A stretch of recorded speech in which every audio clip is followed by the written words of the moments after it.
vimos y nos quedamos aquí, que era las infecciones intrauterinas asociadas a la catarata.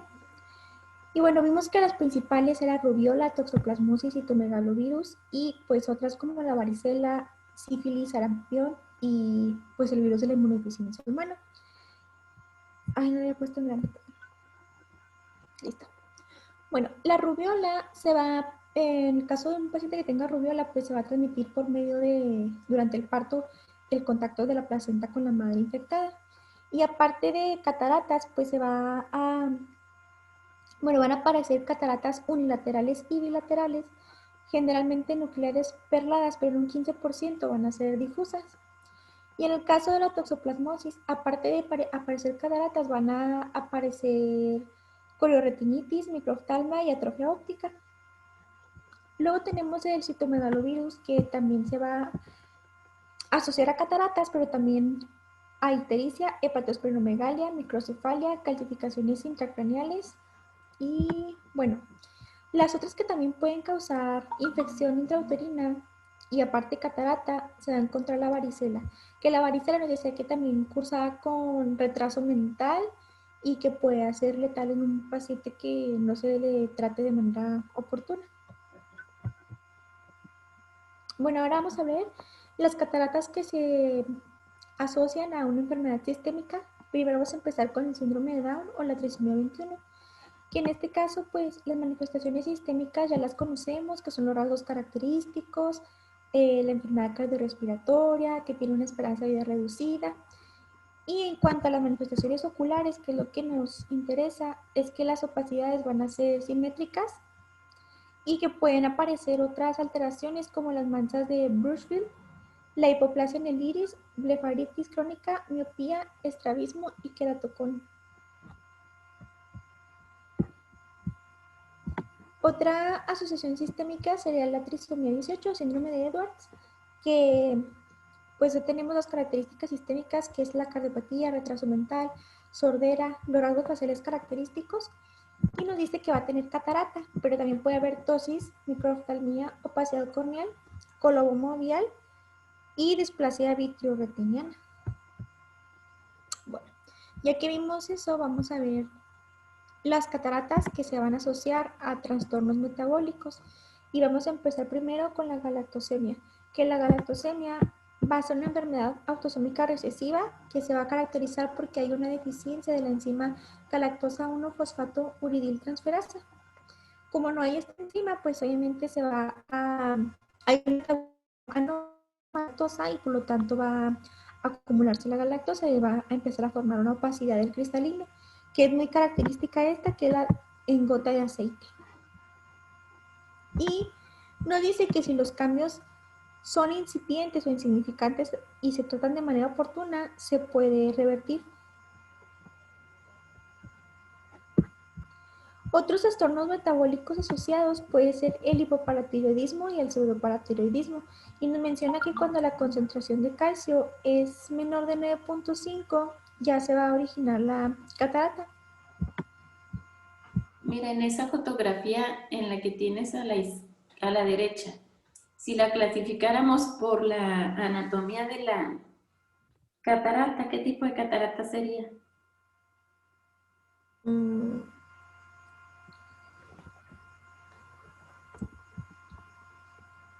Esta, ¿verdad? La de la derecha. Pues subcortical. No. Mira.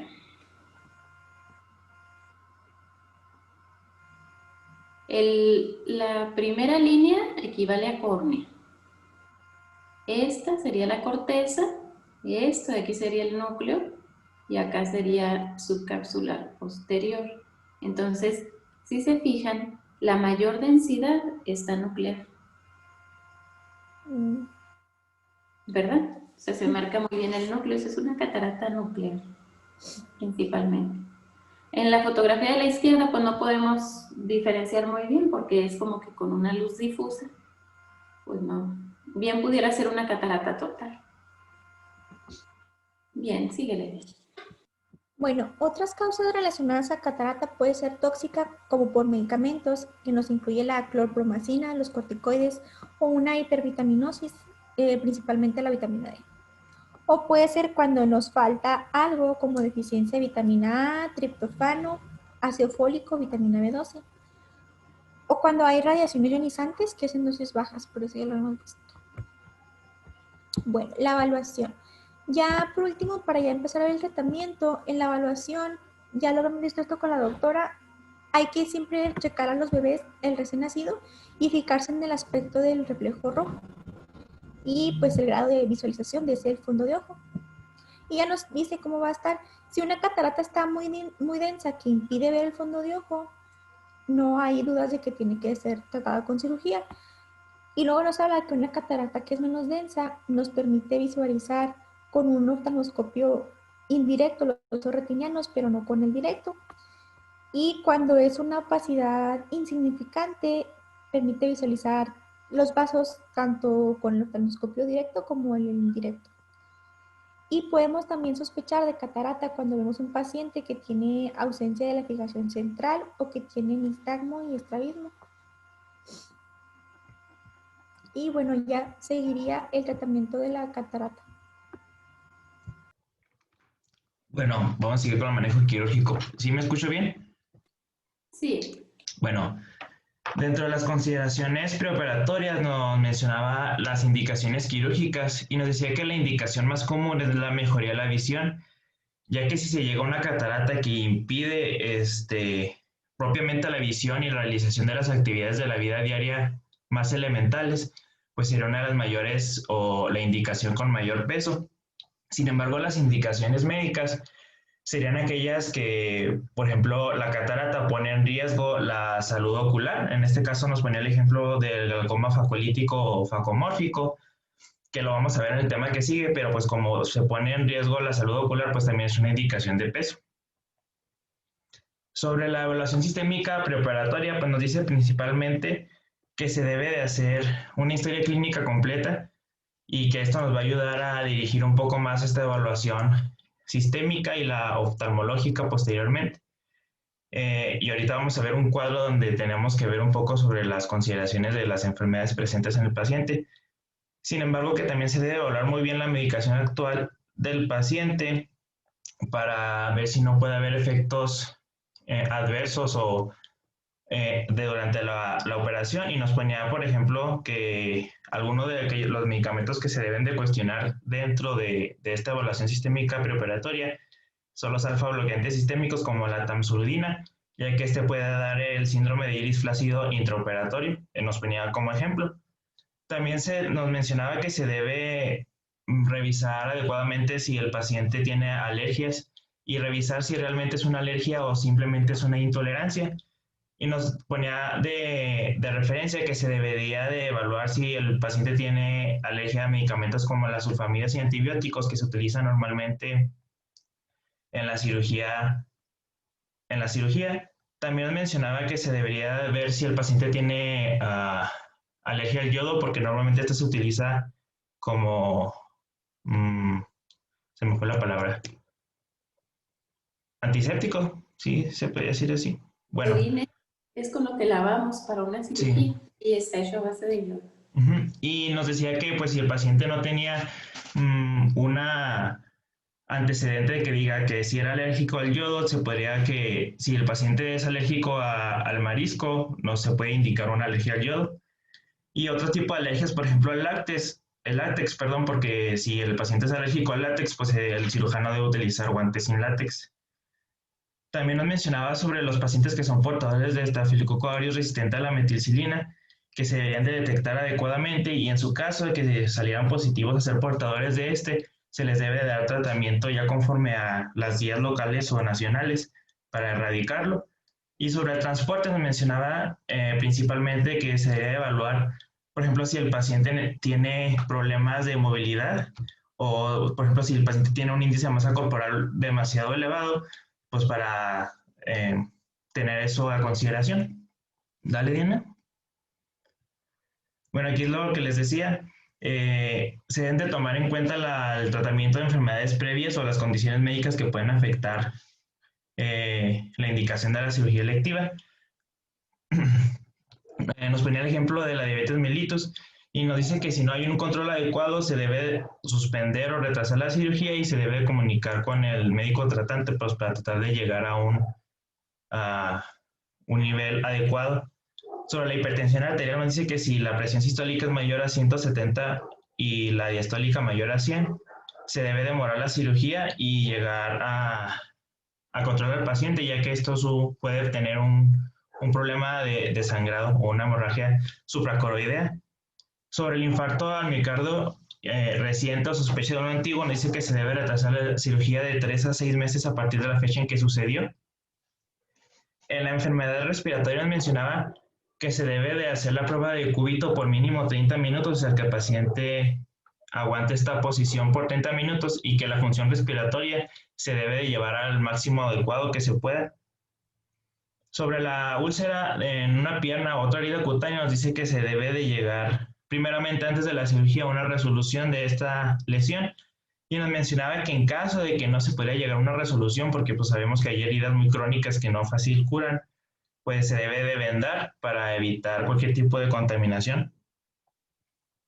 Sobre el ictus antiguo, pues igual si se debe demorar la cirugía 6 meses después de la fecha donde fue o apareció el ictus. Sobre la ictericia o antecedente de hepatitis vírica y del VIH, nos mencionaba que principalmente si se tiene sospecha o la confirmación de que puede haber padecido esto o padece de esto, pues se debe tener mayor cuidado para el cirujano para que no haya pinchazos o la personal de enfermería con agujas. Y sobre el Parkinson y la epilepsia, nos mencionaba principalmente que si no hay un control adecuado de la enfermedad de base, pues se debe principalmente utilizar anestesia general, pues para evitar cualquier tipo de movimiento que pueda interrumpir la cirugía. Dale. Bueno, sobre la evaluación oftalmológica preparatoria, nos dice que debemos evaluar la agudeza visual, como ya conocemos, con los optotipos de Snell. Realizar el cover test, ya que nos decía que un ojo con una mala visión por una catarata puede sufrir una desviación y pues normalmente a veces con la pura cirugía de catarata puede ser suficiente para que se corrija esto. Hay que evaluar la respuesta pupilares, los anejos oculares nos mencionaba que se deben de realizar y pues esto incluye lo que ya hemos visto en clases pasadas, que es la dacrocistitis, blefaritis, conjuntivitis, la presencia de ectopión, entropión y alteraciones de la película lagrimal que eran importantes evaluarlos. Sobre la córnea nos mencionaba que era importante evaluar el espesor corneal y la composición del endotelio, ya que si estos están alterados puede haber o el paciente puede ser más vulnerable a la descompensación corneal. Sobre la cámara anterior era importante evaluar la profundidad de esta para que el cirujano previera ciertas situaciones, como por ejemplo utilizar o inyectar midiátrico intracameral, en este caso para aumentar la dilatación mecánica antes de la capsulorrexia, que esto lo vamos a ir viendo un poquito más adelante. Sobre el cristalino, pues evaluar muy bien qué tipo de catarata es la que se va a operar, porque nos decía que las nucleares tienden a ser más duras y las opacidades corticales y subcapsulares pues son más blandas y requieren menor cantidad de energía en la facomulsificación, que también vamos a ver un poquito más adelante. Nos decía también que era importante pues, hacer el examen de fondo de ojo para ver que no haya desprendimiento de retina ni estafilomas. En esclera, pues era importante evaluar esta y que no estuviera adelgazada. Y el estado refractivo actual. En este caso, ahorita vamos a ver cómo se debe de elegir la potencia de la lente intraocular, pero nos dice que desde un principio es importante evaluarlo para saber continuamente pues, qué se va a utilizar. Sobre el consentimiento informado nos decía que era importante, pues como en todas las cirugías o procedimientos médicos, informar al paciente sobre los posibles efectos adversos y complicaciones de la cirugía, que las complicaciones las vamos a tratar al final de mi parte. Pero nos decía que en este caso son muy leves o que se pueden tratar inmediatamente cuando se presentan o que son muy poco comunes. Por ejemplo, la rotura de la cápsula posterior con o sin vitrorragia, y que era importante que el encargado de la anestesia, que en este caso pues es ahí se me fue el nombre, por Dios. Bueno, el encargado de la anestesia debe informarle también al paciente los riesgos de esta en caso de que, por ejemplo, si el paciente se está sometiendo a anestesia general, pues sepa los riesgos. ¿Dale? Bueno, sobre las consideraciones preparatorias también tenemos la biometría, que vamos a calcular la potencia del lente que va a proporcionar el estado reflectivo deseado que se quiere en el posoperatorio. Y esto se va a conseguir mediante dos mediciones, por la queratometría y la longitud axial. En la queratometría se va a determinar la curvatura en los meridianos más curvo y más plano, y esto se va a utilizar en dioptrías. Y la longitud axial se puede hacer por dos métodos, que es la biometría de coherencia óptica, que es de dos haces coaxiales parcialmente coherentes de un láser van a hacer el cálculo, ahí me equivoqué, perdón, el láser.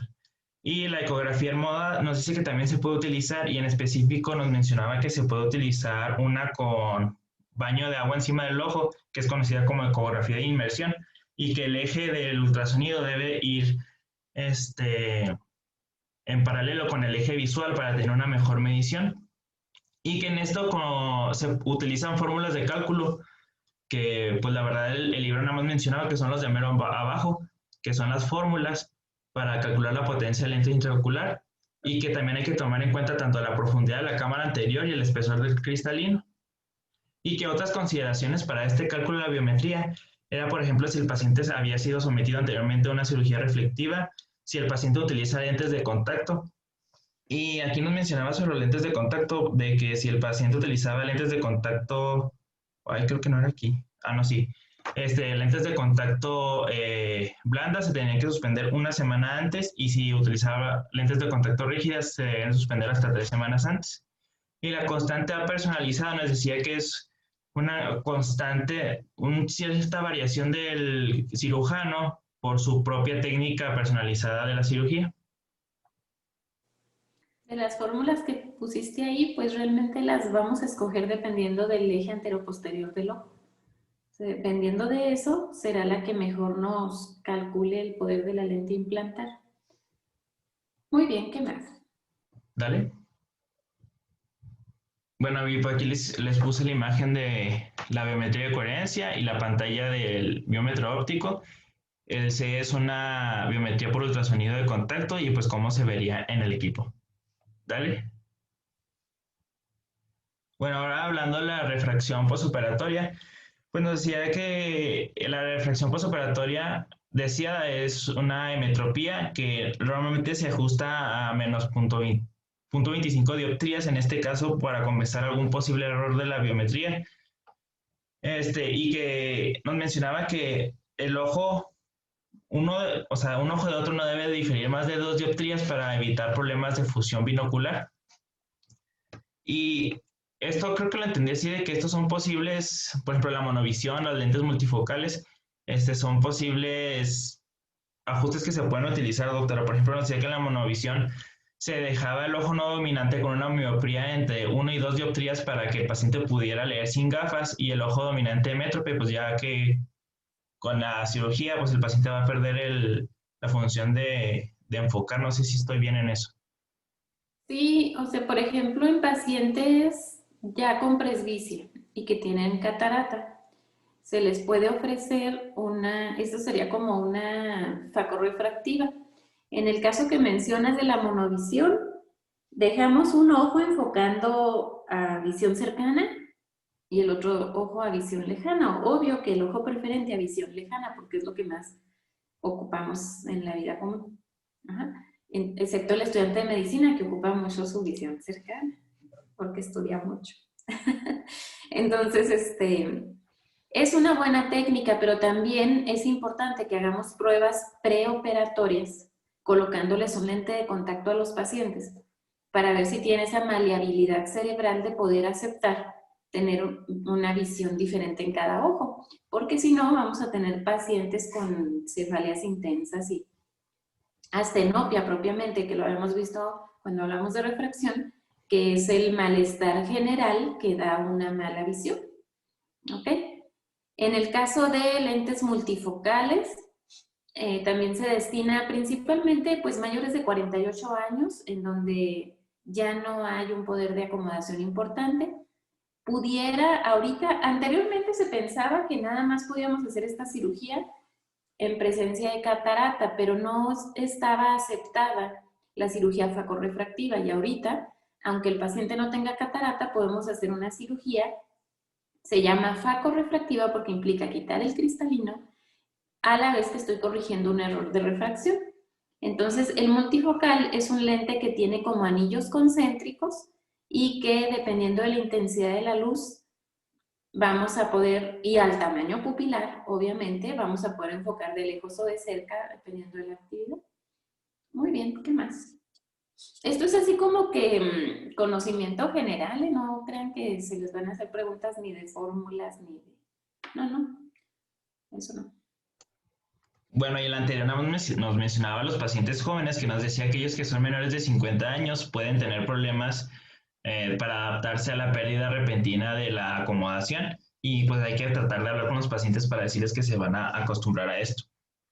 Bueno, ahora sí vamos a empezar con los lentes intraoculares, hablando de su posición, pero primeramente de la composición de estos. Tenemos la óptica, que es la parte central, que va a ser la parte reflectiva del lente, y los ápticos, que van a ser las partes pues laterales o las asas, que van a ser las asas de soporte, que se van a colocar en diversas estructuras para mantener el lente fijo o darle cierta posición.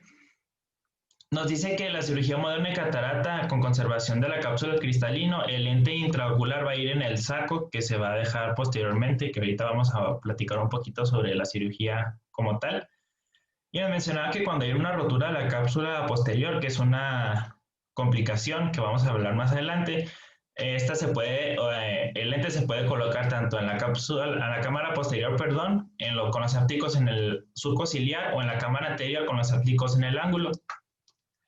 Y nos mencionaba sobre el poder refractivo de estos, que hay lentes intraoculares de hasta 40 dioptrías, y sin embargo nos decía que se pueden mandar a hacer lentes intraoculares personalizados con un poder refractivo aún mayor a este. Y pues aquí en las imágenes les puse pues cómo la configuración en un lente intraocular real, y pues cómo se ve. Ahorita vamos a ir. Lentes, arquitecturas de lentes, por ejemplo, Sí, mira, tiene los tres más adelante. Sí. Ah, muy bien. Sí, bueno, sobre la composición de estos lentes intraoculares o el diseño, tenemos los lentes intraoculares flexibles, que estos se pueden introducir mediante un inyector y se va a desplegar dentro del ojo. Ay, permítame tantito. Listo. Y estos se van a dividir en diferentes materiales, por ejemplo, las lentes intraoculares acrílicas. Nos dice que estas van a ser hidrófobas, van a tener un mayor índice de refracción, sin embargo que van a tener como una contra que van a producir disfotopsias, que va a ser el alumbramiento o reflejos molestos. Los lentes intraoculares de silicona de 1 o 3 piezas van a ser hidrófilas, van a tener una mayor biocompatibilidad, pero como efecto no deseado es que son más propensos a que tengan calcificaciones. Y los que son de colámero, que principalmente es colágeno, un copolímero y un cromóforo, que va a participar como protección contra los rayos UV. Las lentes intraoculares rígidas de polimetilmetacrilato, estas no se pueden implantar ni plegar por medio como las anteriores. Y tenemos, por ejemplo, aquellas que son de bordes afilados o cuadrados, que estos van a tener menor efectos adversos, y los bordes cuadrados pueden producir disfotopsias. Aquellos que tienen filtros de la luz azul que evitan lesión retiniana y tienen un color amarillento, por ejemplo esta. Y esta nos mencionaba el libro que así es el color fisiológico del cristalino en pacientes jóvenes. Nada más nos lo ponía como dato. Y pues también aquellas que son esféricas, que estas mejoran el contraste. Aquellos que están recubiertos con heparina, que esto reduce la atracción y adhesión de células inflamatorias. Y aquellas que son, por ejemplo, las lentes oculares multifocales, que estas se pueden flexionar para proporcionar los diferentes puntos de enfoque que nos mencionaba la doctora anteriormente. Las tóricas, que van a incluir un cilindro para ajustar el el astigmatismo y las lentes intraoculares ajustables, que estos son por medio de radiación ultravioleta, que posteriormente a la cirugía se le va a aplicar luz ultravioleta y esto va a provocar la polimerización de los materiales con los que están hechos y van a aumentar su poder refractivo. Y pues aquí en las imágenes, las diferentes, pues, que ahorita nos iba a platicar la doctora, que son aquellas que tienen un solo, una cosa que tiene una placa en vez de tener las dos como el que habíamos hablado anteriormente, que tienen 4. No sé si quiere comentar algo, doctora. No, pues nada más era para que supieran que existían diferentes formas. O sea, de todos, pues obvio que cada casa comercial va a hablar mejor del suyo, pero pues yo no he tenido complicación con utilizar cualquiera de estos. Realmente bien posicionados y bien seleccionados, creo que funcionan bastante bien. Bueno, dale, Diana. Bueno, sobre la anestesia nos decía que se podía utilizar un bloqueo subtenoniano, un bloqueo periocular o una anestesia tópica.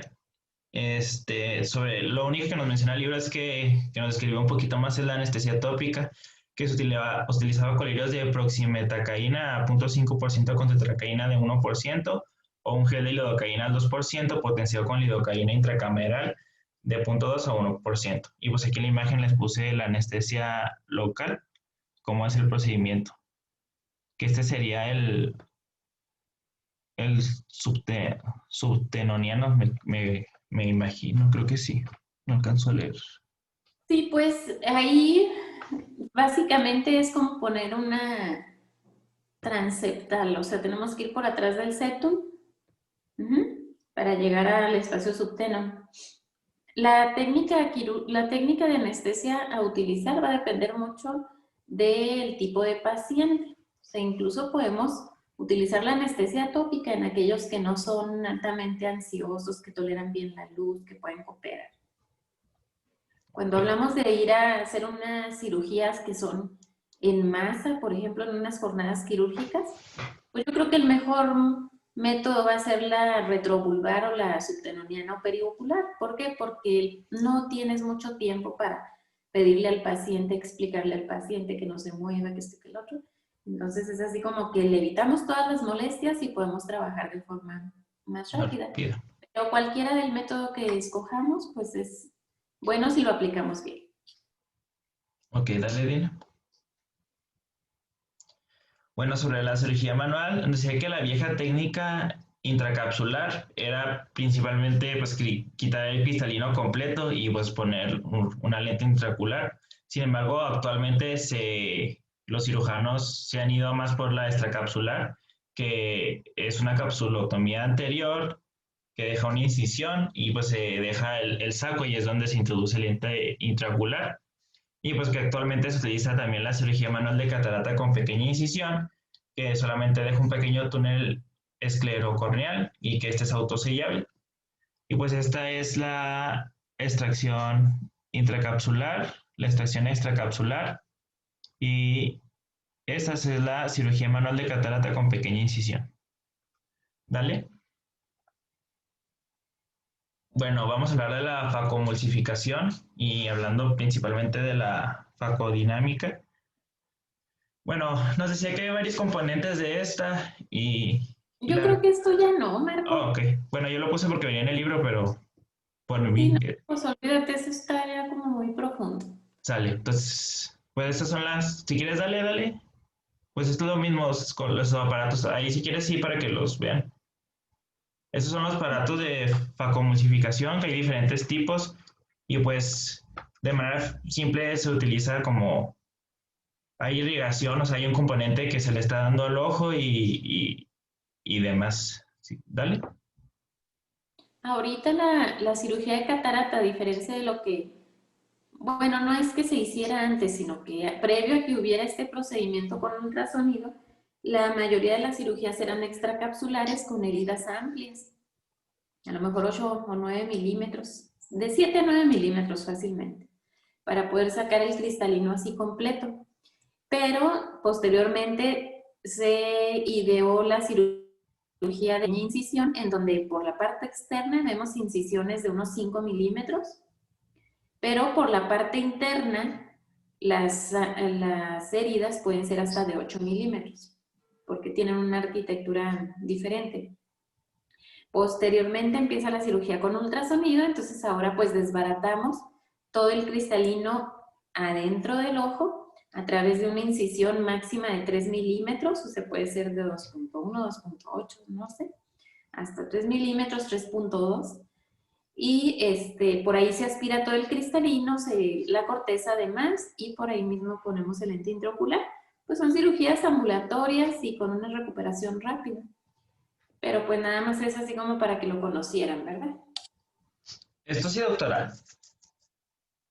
Pues no, nada más pues menciona de qué se trata, o sea, no los tipos, sino qué es un viscoelástico. Bueno, los viscoelásticos son biopolímeros que van a desempeñar papeles para, dentro de la cirugía, pues mantener espacios dentro de la cirugía o proteger estructuras y se pueden combinar este tipo para hacer como técnicas para resolver algunas complicaciones que vamos a ver un poquito más adelante. Por Dale. ejemplo, de las estructuras intraoculares, ¿cuál es la que más te interesaría proteger en una cirugía de catarata? Pues nos mencionaba que era muy importante proteger la córnea, ¿Por qué? porque pues ya hemos visto que, ay, no me acuerdo si es el endotelio o el epitelio, creo que es el Es endotelio. el endotelio. Si es muy fiable y pues si el paciente no tiene, o lo que vimos en la evaluación, el paciente tiene, o sea, muy poca cantidad de, de esto, pues es más propenso a tener una descompensación corneal. Acuérdense que el endotelio es una capa que no se regenera, que las células con las que nacemos van a ir muriendo a lo largo de nuestra vida, entonces nada más se van llenando los espacios por crecimiento de estas. Si tenemos pacientes con bajos conteos, también cuando vimos córnea dijimos que teníamos que tener 500 células en promedio para mantener transparencia y menos de eso, olvídense. Nada menos el sábado vino una paciente a consulta. Esa paciente vino conmigo porque tiene una descompensación corneal en el ojo que le habían operado una catarata. Y resulta que ahora estamos necesitando operarle la catarata del ojo izquierdo. Le mando a hacer ese estudio de microscopía especular y me sale un conteo de células de 670 y tantas. No, pues claro que a la paciente se le descompensó porque tiene un conteo muy bajo. Ahí, ¿qué tenemos que hacer? O sea, sí se puede operar. Es una cirugía muy cuidadosa, usando bastante viscoelástico, un buen viscoelástico que me protege el endotelio, tratando de usar muy poco ultrasonido, ¿verdad? Siempre, ya ahorita no está aceptada la ceguera por catarata. O sea, realmente tenemos que resolverle al paciente porque es un problema que se puede resolver, pero hay que cuidar las estructuras, el resto de las estructuras. ¿Qué más? Y pues esto sobre la técnica, pues no sé si quiere que ahonde en ella o si quiere, mira, darle una, pues Pues aquí sí mejor el nos... video, Sí. mira, mejor el video. Bueno, se las voy explicando primero la parte que está arriba a la izquierda. Se hace una peritomía o una paracentesis, perdón. En la paracentesis vamos a meter un colorante. Ah, pero es que esta nada más se repite, ¿verdad? Ok, hacemos la paracentesis y metemos una solución que se llama azul tripano, que me va a pintar la cápsula anterior. Cuando el siguiente paso será quitar el azul tripano y poner el viscoelástico para proteger mi córnea. En el siguiente paso, que vendría siendo el de acá, la cápsula rexis, hago una incisión en la cápsula. Ahí no se ve completa, pero se toma, justo ahí cortas la cápsula, la tomas y tienes que quitarla toda. Bueno, mi pulso no anda muy bueno, o se mueve mucho el ojo, ¿eh? Haces una capsulotomía circular continua, o sea, quitas la parte, quitas como unos, dependiendo del tipo de lente que vas a poner, entre 5.5 hasta 7 milímetros. En un solo paso haces esa cápsula rexis y luego empiezas en la de abajo a la izquierda a fracturar bueno, no, ya estás aspirando corteza. Creo que la fragmentación está acá abajo a la derecha. empiezas a fracturar el cristalino y aspiras todo lo que es el núcleo y corteza. En el caso de la fotografía, el video de la izquierda abajo, estamos aspirando los restos de corteza que haya. ¿Tienes otro? No, lo que sigue ya son las imágenes que vienen en el libro. Ah, bueno, una vez que aspiramos toda la corteza, volvemos a colocar viscoelástico adentro de la cápsula y entonces vamos a colocar el lente, procurando que las ápticas queden muy bien posicionadas, que la zona óptica quede bien, que no quede luxado y demás. Finalmente aspiramos el viscoelástico y las heridas podemos cerrarlas nada más hidratándolas o, por ejemplo, la que es con un instrumento muy pequeño, esta, la lateral, pues sí es básicamente hidratando la herida. Esta de acá tenemos la opción de nada más hidratarla si es que quedó muy bien hecha o si la córnea pues no se maltrató tanto por el uso de la pieza y es autosellable, o bien podemos poner un punto de nylon 10 ceros. ¿Qué más, Marco? ¿Vale, Diana? Ah, sí traía otro, pero creo que es lo mismo. Bueno, estas son las imágenes que venían en el libro, que pues es prácticamente lo que ya nos explicó la doctora. Dale. Y tenemos la cirugía con catarata láser de femtosegundo, que esta es una forma automatizada para los procesos manuales de la facomulsificación, y esto pues va a provocar, o sea, que comprende las incisiones corneales, la capsulorrexia, la fragmentación inicial del cristalino, y pues esto puede aminorar el astigmatismo. Y cuando dice que hay mayor precisión e integridad de las incisiones, disminución de la energía en la facomulsificación y mejores resultados. Y pues en las imágenes les puse las que venían en el libro, que es prácticamente pues cómo se ve en la máquina, me quiero suponer. Sí, en este caso pones al paciente abajo de un aparato, es un aparato que va a quedar una pieza contactando córnea y entonces va a hacer los cortes, hace la capsulorrexis y me hace cortes a través del cristalino y hace también las incisiones corneales. Sin embargo, el resto de la técnica vuelve a ser una facomulsificación convencional. Tienes que entrar con ultrasonido, aspirar los restos de cristalino y aspirar la corteza, colocar el lente, aspirar el viscoelástico. O sea, básicamente te hace el corte de incisiones, el corte de la cápsula y el corte del cristalino. Lo demás es manual. Muy buenos resultados, sí, pero con una técnica pues mucho más cara, ¿verdad? Que es el láser. No hay,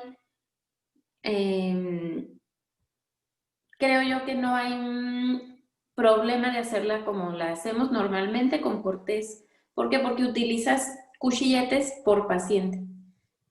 O sea, esos son desechables. O bien puedes tener de diamante y no son desechables, pero pues como sea.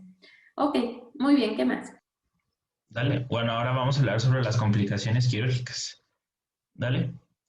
Bueno, una de ellas es la rotura de la cápsula posterior del cristalino, y esta puede tener vitrorragia,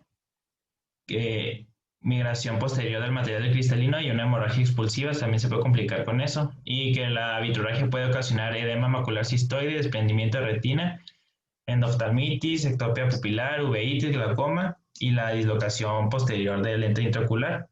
Y bueno, los signos va a ser ya sea la profundización o el aplanamiento de cámara anterior, el núcleo del cristalino se va a hundir y no se va a poder aproximar la punta del faco, que es lo que veíamos ahorita, que era el elemento más grande de las imágenes que nos explicó la doctora.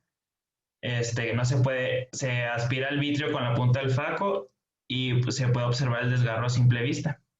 Y bueno, esa imagen la encontré en internet y creo que es la vitrorragia, doctora, no estoy seguro. O no sé si es la ruptura de la cápsula posterior. ¿Mande, perdón? A ver, ¿cómo no te entendí la pregunta?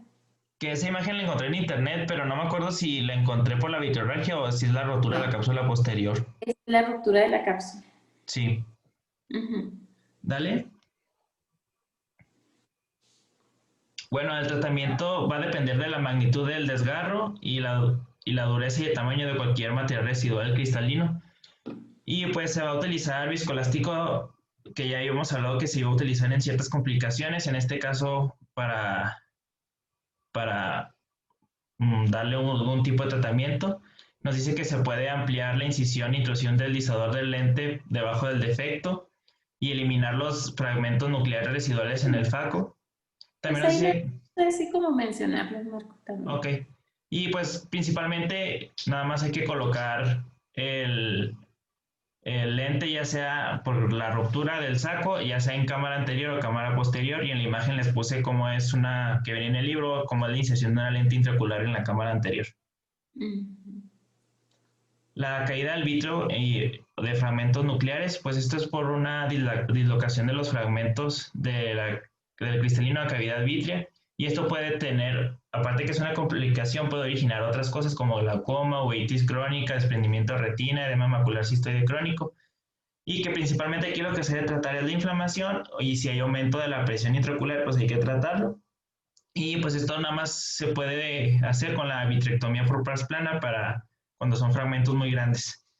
Y este nos decía que es un gran fragmento nuclear en la cavidad vítrea inferior y que se ve la lente intraocular dislocada. Me quiero imaginar que lo que se ve blanco es el fragmento nuclear, doctora. Sí. Y en la lente intraocular, si se fijan ahí, aquí se ve, o sea, si lo ven ahí, Diana, si me ayuda, se ve lente intraocular y todas sus porciones. ¿Vale? La dislocación posterior del lente intraocular nos dice que es rara y se puede producir por una zónula frágil o una discencia capsular y puede luxarse todo el saco conjunto con la lente dentro, y las complicaciones es hemorragia vítrea, desprendimiento de retina, uveitis y edema macular cistoide. Si se fijan, se parecen mucho las complicaciones de la mayoría, y el tratamiento va a ser la vitrectomía por pars plana con extracción y reposición o recambio de lente intraocular. Y pues si se fijan en las imágenes que les puse, la primera es la lente intraocular luxada y la C es el lente dentro del saco y está luxado, o sea, los dos. Dale. Después tenemos la hemorragia supracoroidea, que este va a ser el sangrado del espacio supracoroideo por la rotura de la arteria ciliar posterior. Esta es grave, porque puede haber una expresión del contenido intraocular, pero que es rara, 0.004%, si fijan, no es muy común. Los factores de riesgo es una edad avanzada, el paciente que tenga glaucoma o haya tenido glaucoma, la longitud axial aumentada, enfermedades cardiovasculares también es un factor de riesgo importante, y si el paciente ha tenido vitrorragia. Y bueno, como signo nos decía que hay un aplastamiento progresivo de cámara anterior, vitrorragia, y que en los casos graves el contenido por la cantidad de sangrado puede ir de cámara posterior a cámara anterior, incluso salir por las incisiones de la cirugía. ¿Dale? Y que el tratamiento, aquí se fijan, podemos utilizar los viscoelásticos, en este caso para rellenar cámara anterior, y también utilizar suficiente viscoelástico para aumentar la presión intraocular del ojo y provocar taponar el vaso. Esto es como una medida intraquirúrgica. También nos decía que se puede utilizar el globo de Honan a 50 milímetros de mercurio, que esto es como un parche que se insufla con un manguito, como un esfanginómetro, perdón. Y pues esto aumenta la presión intraocular y pues evita que pase lo que ya vimos anteriormente, que se puede sentar al paciente y esto pues puede disminuir el sangrado. Y la prednisolona 5 miligramos por mililitro, una gota cada 4 horas, o la ceftriaxona 1 gramo por día como profilaxis. Y el tratamiento nos dice que se deja de 7 a 14 días para ver si hay una resolución propia, y si no, ahí se tiene que hacer drenaje de las hemorragias, y se puede utilizar la vitrectomía por pars plana cuando no hay adherencia o de la retina o que la retina está desprendida. Dale. Ahora vamos con la endoftalmitis posoperatoria aguda, que esta se va a presentar en el 0.1%, y esta va a ser la infección intraocular aguda, que está mediada principalmente por toxinas y la reacción inmunitaria que va a provocar. Y este va a dar un daño rápido e irreversible a fotorreceptores, es por eso que es importante. Y por los factores de riesgo, es la rotura de cápsula posterior, o una complicación que ya vimos, un tiempo quirúrgico prolongado, operaciones combinadas, fugas de las heridas, retraso en antibióticos tópicos y que el paciente tenga diabetes. Y los patógenos, el 90% van a ser gram negativos y el 10% gram negativos. ¿Dale? Y nos mencionaba el libro que era importante la profilaxis, nada más para que lo sepan, o sea, utilizar la instalación de povidona ayudada al 5%, una preparación escrupulosa del campo quirúrgico, tratamiento de infecciones preexistentes, como ya hemos hablado, y que se pueden utilizar antibióticos profilácticos intracamerales, como la cefuroxima y la fluoroquinolona. Aquí les puse las dosis que venían en el libro, o a realizar una sutura precoz para evitar cualquier tipo de contaminación, y pues siempre hacer una revisión del procedimiento quirúrgico pues para evaluar si hubo una posible contaminación. ¿Vale? Y los síntomas va a ser dolor, enrojecimiento y pérdida de visión, y pues los signos principalmente va a ser edema palpebral, quemosis, congestión conjuntival y secreción, turbidez corneal. Vamos a tener éxodo fibrinoso y hipopión. Si se fijan aquí en la imagen en la A, tenemos la presencia del hipopión y de la congestión ciliar. Puede haber vitritis y una visión dificultosa del fondo de ojo y inflamación grave del vitrio con dendritos y pérdida del reflejo rojo. Y en la imagen abajo vemos la afectación del vitrio. ¿Dale? Y nos mencionaba que era importante realizar cultivo del humor acuoso y vitrio y confirmar el diagnóstico por medio de reacción en cadena de la polimerasa. ¿Vale? Y pues estos son todo el tratamiento que se puede utilizar. Van desde antibióticos intravitreos con cefaxidima o vancomicina, inyecciones subconjuntivales con vancomicina o ceftazidima, perdón, antibióticos tópicos como vancomicina, orales. En este caso nos decía que si se hacían cultivos y estos salían negativos, podíamos utilizar inmediatamente claritromicina, ya que como es de amplio espectro, pues se podría utilizar. Se utilizan corticoides orales, prednisolona, dexametasona tópica, también cuando hay presencia de uveitis anterior, y se utiliza un mediátrico tópico como la atropina al 1% cada 12 horas. Es bueno saber que la cirugía de catarata, por lo común, no es dolorosa para el paciente. Entonces, un paciente que el primer día posoperatorio o el mismo día nos habla porque dice que tiene mucho dolor, pues es lo primero que tenemos que pensar, ¿ok? En una endoftalmitis. El pronóstico dependerá del agente causal y de qué tan rápido actuemos. Entonces, el tratamiento básicamente son las inyecciones intraoculares en lo que nos llegan los resultados de laboratorio. Bueno, después tenemos la endoftalmitis posoperatoria de comienzo tardío, y que nos dice que este va a ser un organismo poco virulento, por ejemplo, P. agnes, que va a quedar atrapado dentro del saco capsular. Permítame. Listo. Y que puede ir desde las 4 semanas, presentarse después de la cirugía, hasta años, y que nos dice que de media eran 9 meses, y los síntomas va a ser una pérdida progresiva de la visión, leve e indolora, y la presencia de moscas volantes que va a referir el paciente.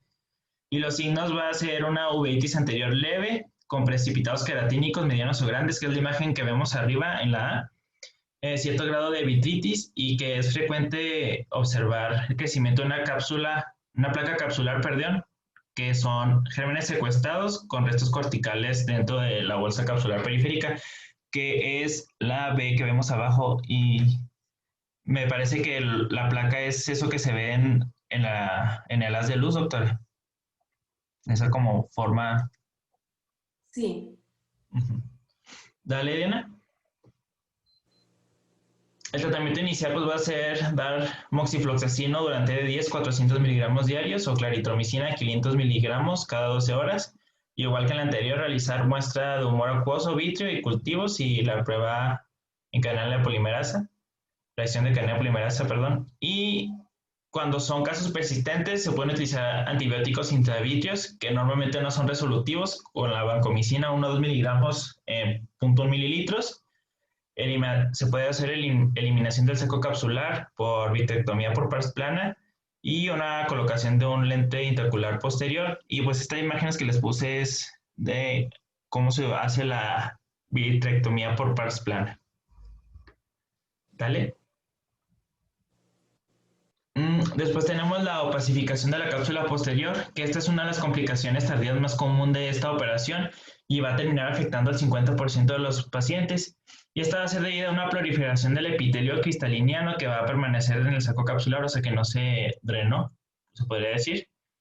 Y las lentes oculares de Ay, estas, se me fue cómo se decía, pero estas son las rígidas, ¿no, doctora? Polimetraquilato o algo así era. Polimetilmetacrilato. Sí. Y pues los síntomas va a ser un deterioro visual de progresión lenta, deslumbramiento y diplopía monocular. Y pues nos mencionaba que estas pueden ser de diferentes formas, la opacidad capsular posterior vacuolada o de tipo perlado, que es la que tenemos en la A, y que estas pueden llegar a ser hasta perlas de Elchin, que son un poquito más grandes, que son las que tenemos en la B, en la imagen B. Dale. En realidad, fíjate, sí ocurre cuando no hemos hecho una limpieza muy exhaustiva, pero hay ocasiones en que por más que estás pasando a través de la zona ecuatorial, que es donde ya básicamente se transforman hacia fibras, pudiera ser que ya limpiaste aparentemente todo. Hay algunas situaciones complicadas, por ejemplo, pacientes que tienen fragilidad en la zónula. Si se acuerdan, la zónula es la que me sostiene la cápsula. Los que tienen fragilidad en la zónula, estás aspirando y se te viene la cápsula. Se te viene, se te rompe la zónula y demás, y ahí pues tendrás que dejar hasta donde sea posible la limpieza. Pones tu lente intraocular y posteriormente puedes hacer, ¿cuál sería el tratamiento? ¿Me dijiste? ¿De la opacidad de la cápsula? ¿O te no lo dices? No lo digo. Ah, ok. A ver, vamos a esperar. Y también puede ser la anterior, tipo fibrolítico, en este caso por metaplasia fibroblástica de células epiteliales, que es la C, y el anillo de, bueno, no sé pronunciarlo, de Sommering, en la proliferación de la periferia capsular, que es la que vemos en la D. Dale, ahora sí. El tratamiento va a ser la capsulotomía con, bueno, la indicación va a ser síntomas visuales significativos y las complicaciones principales van a ser marcas de láser en el lente intraocular, pero nos decía que esto, No, eso no se hace. Más bien eso es una complicación. pues eso decía el libro. No, ¿cómo crees? Mira, tenemos que, el láser va dirigido directamente hacia la cápsula. Sí. De hecho, todos nos espantamos cuando dejamos marcas en el lente. Realmente no son ópticamente significativas, pero de cualquier manera nuestro láser es un láser, se llama Jack láser y me causa desintegración de la cápsula. Entonces hacemos disparos hacia la cápsula. Por ejemplo, hay diferentes técnicas. Una técnica es hacer puntos todo alrededor, así, hasta que la cápsula se desprende. La otra técnica será hacer una configuración como en cruz. Hacemos con láser un corte así y otro así. Entonces lo que ocurre es que estos fragmentos se van a plegar hacia la periferia y finalmente dejamos una abertura así. Ajá. Y por esta parte es por donde el paciente va a estar viendo. Bien, sigue. Sí, dale, Dino. Y tenemos la fibrosis y contracción de la cápsula anterior y nos dice que con la introducción de la capsulorexia circular continua, pues se ha ido aumentando la presencia de la fimosis capsular, que esta es una complicación habitual y progresa durante meses. Y pues esta suele requerir una capsulotomía anterior con láser Jack y los factores de riesgo es una pseudoexfoliación, retinopatía pigmentaria, una capsulorexia pequeña y la utilización de lentes intraoculares de silicona en placa, que si se fijan nada más, si se acuerdan, era el que estaba así nada más, no tenía varios. Y pues en la imagen tenemos la contracción y fibrosis de la cápsula anterior. Y pues la verdad aquí yo no sé otra si nos puede decir propiamente qué es lo que se ve, porque, o sea, se ve, por ejemplo, Esto es la fimosis. Fimosis implica que que un orificio está más pequeño. Perdón. Entonces, gracias. Se supone que hicimos, como dijimos al inicio, una capsulorhexis así de este tamaño. Por aquí drenaste toda la catarata y demás y pusiste un lente intraocular.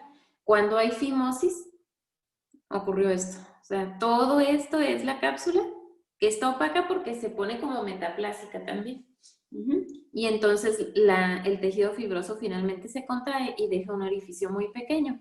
Qué padre si te queda centrado y queda alrededor del eje visual del paciente porque hasta te sirve como orificio estenopeico, ¿no? Pero si no, pues imagínate, el paciente ya no ve porque todo esto está fibrótico y opaco. Entonces habría que hacer una capsulotomía anterior con Jack, como lo dijimos en la parte posterior, pero ahora en la parte anterior. Dale, Diana. Y tenemos el edema macular cistoide, que nos dice que este es raro tras la facomulsificación, que es leve y pasajero y que puede ir de 6 a 10 semanas. Los factores de riesgo, pues principalmente que el paciente haya tenido el edema macular cistoide en el otro ojo, rotura de cápsula posterior, implante de lente intraocular secundario, implante en cámara anterior de lente intraocular, diabetes y uveitis, y los síntomas principalmente va a ser una visión borrosa sobre todo en tareas cercanas, y el tratamiento va a ser una vitrectomía anterior o con láser JAK, ketorolaco 4 veces al día, corticosteroides, tópicos o en inyección periocular, y aquí pues les puse la dosis de que venía en el libro, perdón, que es el acetato de triamcinolona, y que también se puede utilizar la vitrectomía por pars plana, cuando es un edema macular cistoide resistente al tratamiento. Y pues en las imágenes pues nada más venían en el libro estos que son factores de riesgo, que es la encarcelación del vitrio en la incisión, que es la imagen superior, y la inferior, que es la lente intraocular en la cámara anterior. Fíjate, aquí en esta foto regrésate tantito. Cuando tenemos vitrio, la pupila se deforma. Ahí hay una bandita de vitrio, si se fijan. Lo voy a borrar para que lo vean, pero se ve como la pupila queda como jaladita hacia arriba. Ajá, entonces el vitrio siempre busca una forma de salida, por eso está aquí hacia hacia la incisión. Entonces hay que tener mucha precaución siempre que tengamos salida de vitrio. Ya cuando terminamos tenemos que poner un medicamento especial para que cerremos bien la pupila. Si vemos alguna deformación tenemos que insistir con el corte para que no tengamos ese prolapso favoreciendo el edema macular. O incluso hasta un desprendimiento de retina, porque si el vitrio está muy adherido a la hialoides puede romper retina también. Dale, Diana. También tenemos las disfotopsias, que nos dice que 1 de cada 10 pacientes se va a quejar de estos fenómenos visuales tras la cirugía y que normalmente es con el lente intraocular monofocal, pero nos mencionaba que hay que hablar con el paciente y decirle que va a haber una mejoría o una adaptación a estos síntomas y que los lentes intraoculares de silicona van a ser mucho más susceptibles y pues que ya esto lo habíamos tratado en temas anteriores, que tenemos las disfotopsias negativas y positivas. Las negativas, por ejemplo, va a ser una sombra oscura en la periferia temporal y los destellos, los flashes, ya sea centrales o periféricas, pues van a ser disfotopsias positivas. Y el tratamiento va a ser, pues como ya les mencioné, explicar al paciente que puede haber una normalización de estos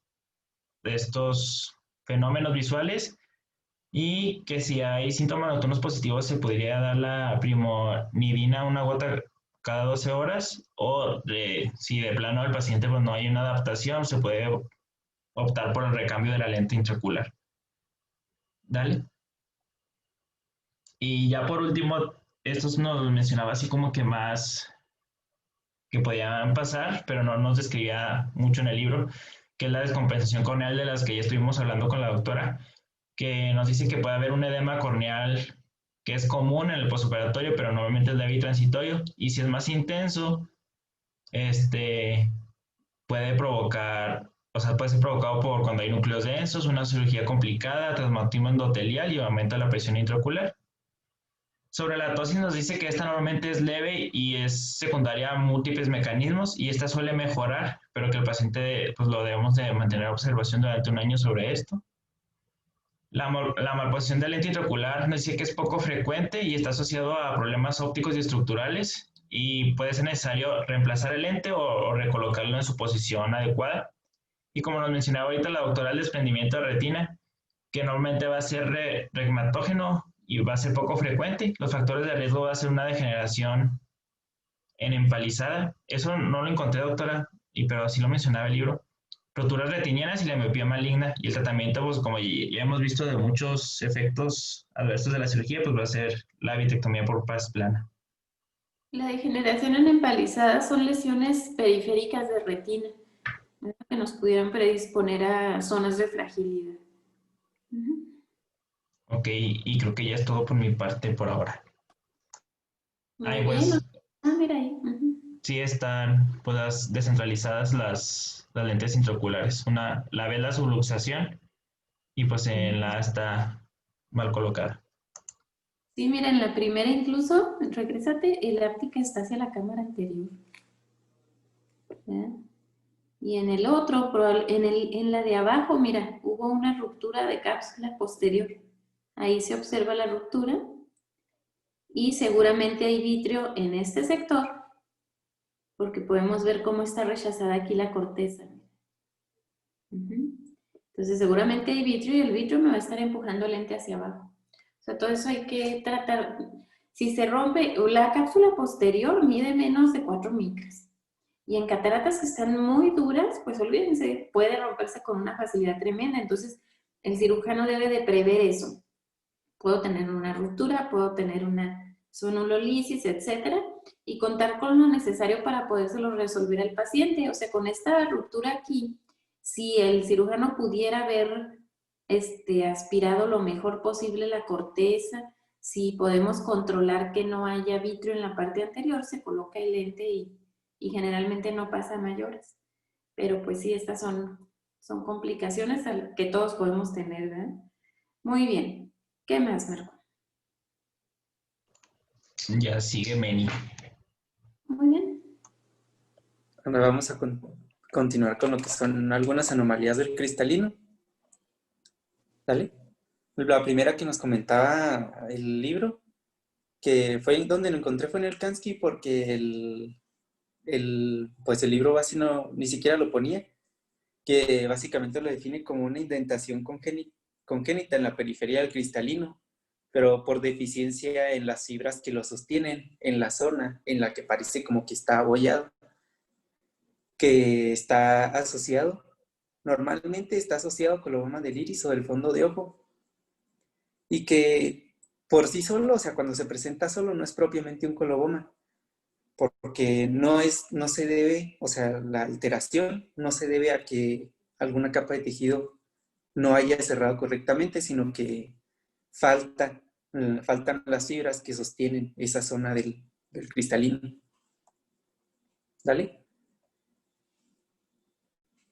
El lenticono anterior, que ya lo habíamos mencionado la clase pasada, que es una proyección axial bilateral en la superficie anterior del cristalino, que pues básicamente es lo contrario al lenticono posterior. Este se relaciona a síndrome de Alport. Puede presentar manchas retinianas, distrofia corneal y distrofia corneal polimorfa posterior. El síndrome de Alport tiene presentaciones o se diagnostica con presencia de sordera neurosensorial progresiva, nefropatía por membrana basal glomerular y pues las manchas retinianas y la distrofia corneal. ¿Dale? El lenticono posterior pues es lo inverso al anterior. Este se presenta en la cara posterior del cristalino. Nos menciona que este se debe más a un adelgazamiento de la corteza posterior, que suelen ser unilaterales y esporádicos, y que por lo común, con el avance de la edad del paciente, puede llegar a haber una osificación que lleve a catarata, y que pues también había la probabilidad de que se opacifique de manera aguda en los niños. Y estos no están relacionados a enfermedades sistémicas como los otros, que están relacionados a enfermedades del tejido conjuntivo. ¿Dale? Del lentiglobo mencionaba realmente muy poco y lo busqué imágenes en Google y tampoco ponían imágenes. No sé si este será muy raro, que es básicamente que es una deformidad esférica generalizada del cristalino. Igual como los anteriores, suele ser infrecuente y unilateral. Y suele opacificarse pues en el polo posterior. Oye, Manuel, Tal. ahorita Mande. que estabas diciendo lo del lenticono posterior, fíjate que sí es muy común que se presente, por ejemplo, en el síndrome de Alport, cuando está asociado a problemas renales. Ok. De Sí, hecho, por eso lo puse, porque se me hizo raro que mencionara específicamente ese síndrome. no, sí es algo frecuente. O sea, por ejemplo, es motivo de cuando nosotros lo encontramos, o sea, cuando el oftalmólogo lo encuentra, lo manda al nefro. Si el nefro lo encuentra, lo manda al oftalmólogo. Es algo que sí tenemos que valorar y sí, pues sí nos da mala visión. Lo habíamos comentado ya en una clase previa. Ok, sí, el lentiglobo es muy poco común, ¿eh? Sí, es muy, muy poco común. A mí realmente no me ha tocado. Sí, porque de hecho, pues hasta en el Kansky vienen muchas imágenes y ninguna decía, este es un lentiglobo. Y me puse a buscar en Google y tampoco me salía ninguna de que dijera, este es un lentiglobo. Y pues a lo mejor es muy raro y nadie vio un lentiglobo. Dale. Ahora tocaba el tema de ectopia lentis, que es básicamente cuando el cristalino está fuera de su lugar. Puede estar relacionado a una dislocación hereditaria o traumática. La hereditaria es más porque que se presente de manera bilateral y en anomalías familiares y trastornos del tejido conectivo. De los trastornos del tejido conectivo, los no relacionados son la homocistinuria, el síndrome de Marfan y el síndrome de Weill-Marchesani. Este se va a relacionar a, pues el paciente va a referir que tiene visión difusa, que esto es porque el cristalino no está bien alineado. Entonces estas irregularidades en la circunferencia y en el grosor del cristalino van a ocasionar que pues tenga diversos focos de puntos de enfoque. Y nos menciona que si la dislocación es parcial y el cristalino se ha mantenido pues claro, el pronóstico puede llegar a ser bueno, incluso solamente necesita un ajuste en lo que es pues los aumentos que pueda tener los lentes para lograr una buena visión. La dislocación traumática principalmente va a ser por contusión y puede o no haber síntomas y pues es parcial, igual que en el hereditario. Aquí nos mencionaba la iridodonesis, que aquí lo busqué, y o sea, la menciona como una oscilación del iris cuando se mueve el ojo, y lo busqué porque pues no me imaginaba que se moviera el iris, pero es más bien como que el cristalino llega a verse como un objeto transparente suelto que hace que el iris parezca que se mueve. Puede presentarse uveitis y glaucoma en el caso de que el cristalino esté totalmente pues dislocado, que en el caso de que se presente glaucoma puede ser uno de los factores que lleven al médico a decidir que se tenga que retirar el cristalino, esto por obstrucción del drenaje.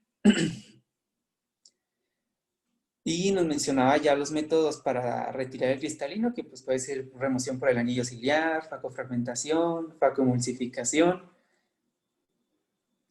Nos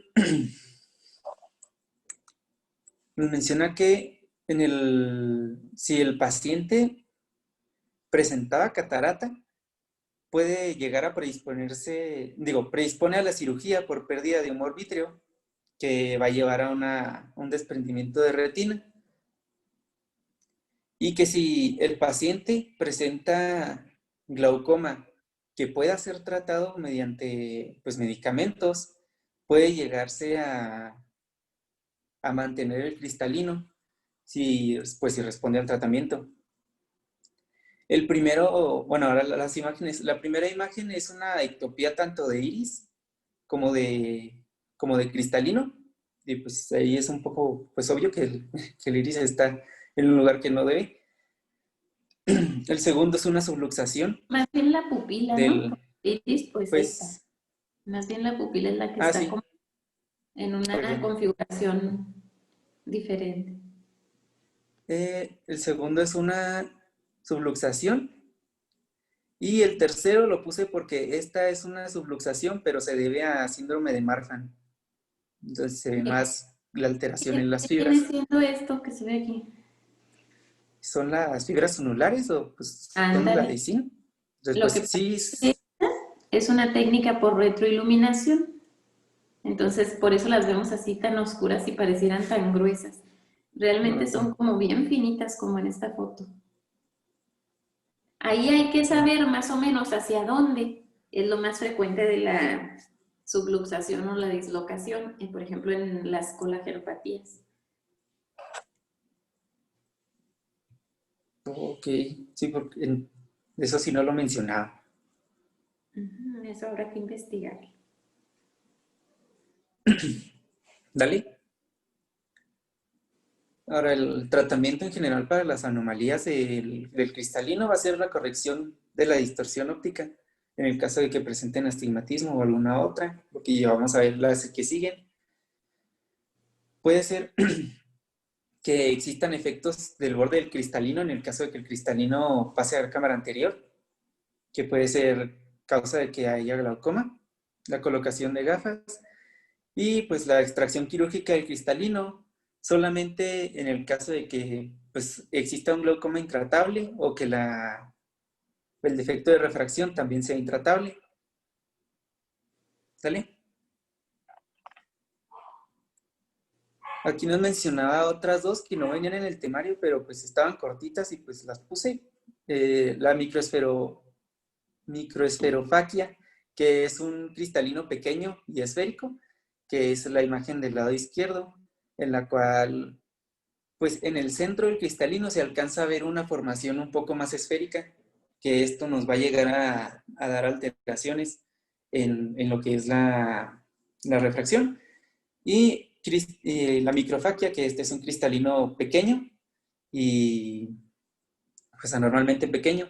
Ambos suelen asociarse a otros síndromes del tejido conectivo, como el síndrome de Marfan, el de Weilmar-Cizzani, a la anomalía de Peters, a la rubiola congénita y a la hiperlicinemia.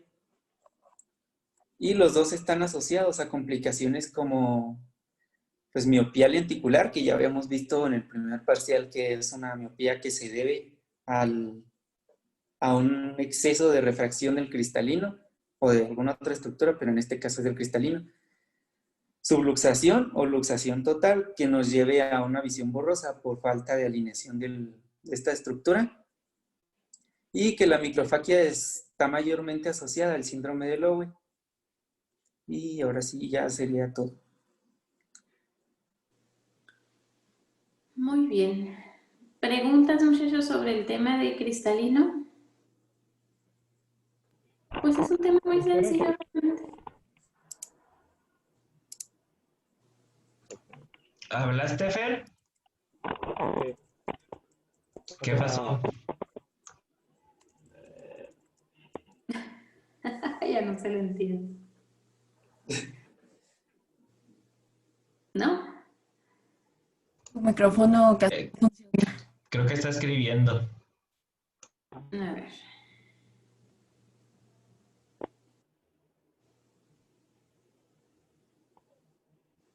Así es el lenticono, ¿como cuál? Está mostrando la imagen. Sí.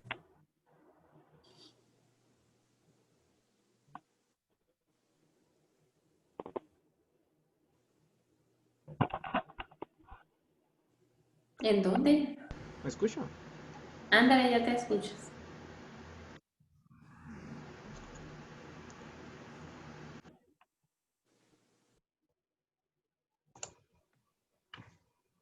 ¿Qué pasó? No sé. Si te escuchas, Cruz. Creo que no nos escucha a nosotros.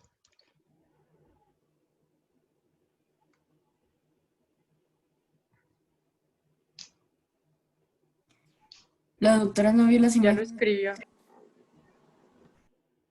Lo está enseñando en su cámara, doctora. O lo estaba enseñando en su cámara.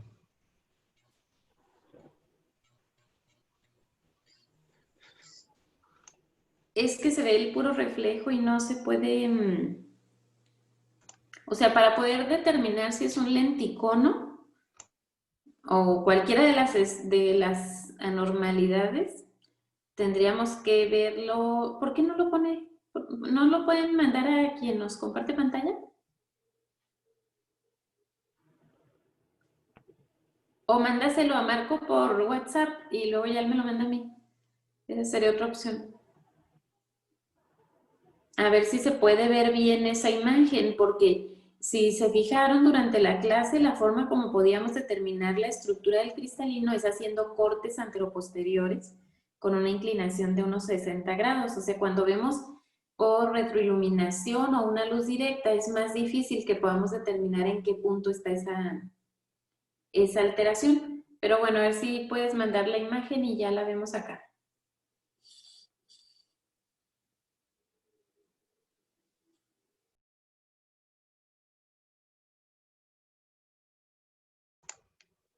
Ya se la mandé, doctora.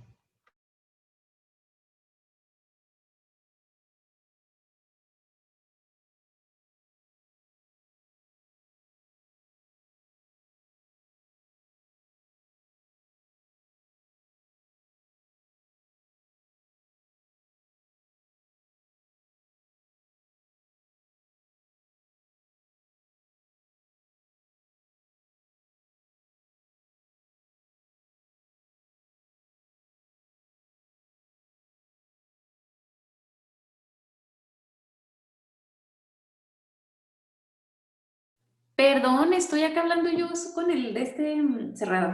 Ya di toda mi explicación, muchachos, no, hombre, qué bárbaros. Bueno, lo que les decía es que pareciera un lentiglobo. No, sí, un lentiglobo, porque mira, o una microesferofaquia, porque es como que una retroiluminación o una luz difusa. Se observa perfectamente el núcleo como más esférico, ¿no? Más curvito. Porque podemos ver así justito el centro. Sin embargo, pues es difícil decírtela con esta iluminación en la fotografía. No considero, aquí que dice que es una opacidad de la cápsula posterior, pues tampoco es una buena proyección de luz como para poderlo definir, fíjate. Lo que les comentaba era, cuando no sé si eso sí se escuchó, de cómo explorar un cristalino con la luz, ¿no? Cuando nosotros queremos explorar el cristalino, necesitamos poner nuestra luz adelgazada, o sea, el haz delgado, con una inclinación como a 60 grados, para que me produzca la imagen como de un corte histológico, ¿no? Entonces, poder determinar dónde es cápsula anterior, dónde es corteza, dónde es núcleo, dónde es cápsula posterior, y así es como sí podemos decir cuáles son, o cuál es la zona propia del cristalino que está afectada. Pero pues a mí me suena como si fuera una microesferofaquia, en donde el núcleo está más esférico. No lo sé. ¿Y esta foto de dónde es?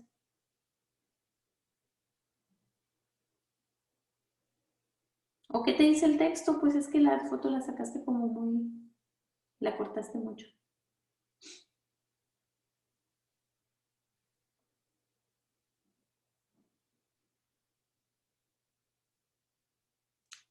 Bueno, les decía a Marco, ¿es de un caso clínico?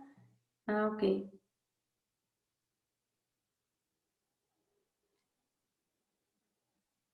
Pues fíjate que no es una proyección muy adecuada para un lenticón, o sea, es lo que te diría. Si la veo así, de entrada yo hubiera pensado en lo otro. Pero si hacemos el corte, como lo mencionamos, pues claro que se pudiera ver la parte posterior. Déjame, sí, pasaron muy buenas fotos del lenticono posterior. ¿Las puedes poner, doctora?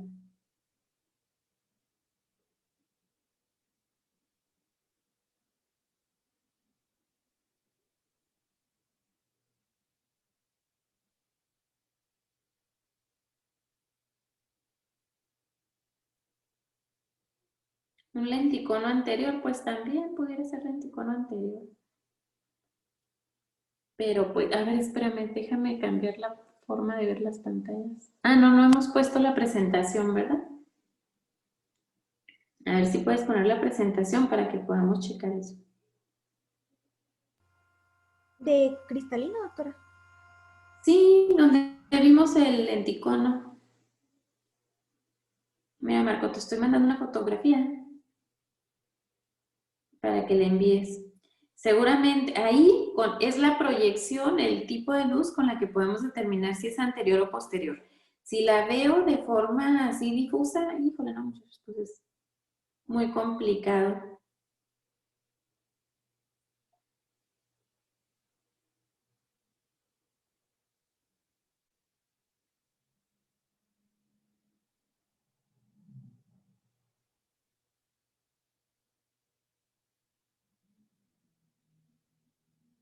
Aquí hay otra que, bueno, no la puedo compartir. Doctora, es que me dijo que pusiera la presentación y aquí está Sí, la... no, o sea, sí está bien. Yo quería decir que no la podía mandar. No sé por qué no se selecciona. Deja ver qué más pusieron. Ah, ok. Sí, mira, por ejemplo, en este caso, estoy poniendo mi luz oblicua. La parte anterior del cristalino sería aquí. O bueno, no, fíjate que no, espérame. En esta fotografía no están incluyendo la luz de la córnea, que me imagino que está como por aquí. La zona que se ve iluminada anterior, iría como por aquí la luz de la córnea, esto sería cámara anterior. Esta sería la cápsula anterior del cristalino. Bueno, sería cápsula anterior del cristalino. Aquí el espacio subcapsular. Aquí estaría el núcleo. Y aquí quedaría la cápsula posterior. No se ve tan específico del lentiglobo, fíjate.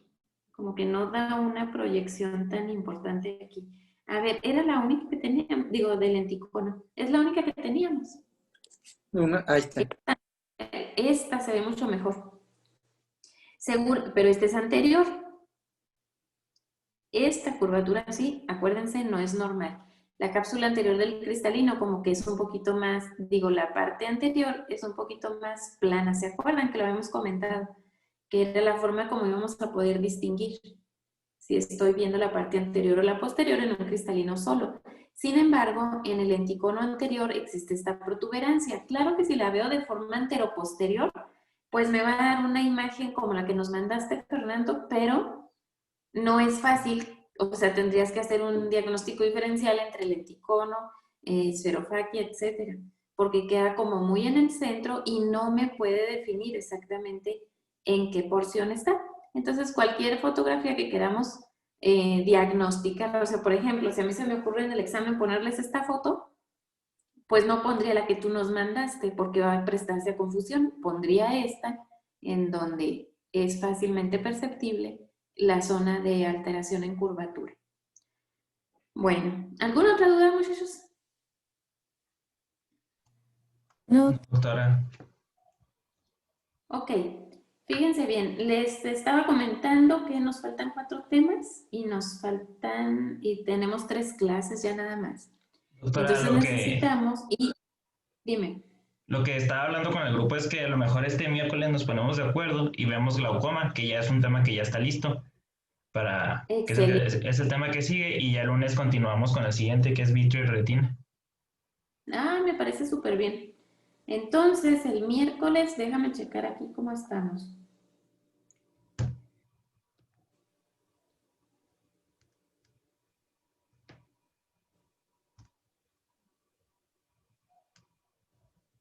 ¿Qué horario tienen disponible el miércoles, Juan? Pues podríamos a las 10 o a las 11, de preferencia a las 11 para tener chance de despejarnos de la clase anterior, pero no sé cómo ande usted. Déjame checar. Ay, no avanza. A ver, espera. Bueno, igual ya nos podemos despedir y ya me quedo yo arreglándolo ahorita contigo, ¿sí? Sale, doctora. Ok, ándeles pues, que estén bien, muchachos, qué madrugadores hoy. Hola, Menos. doctora. Gracias. Gracias, nos vemos. Espera.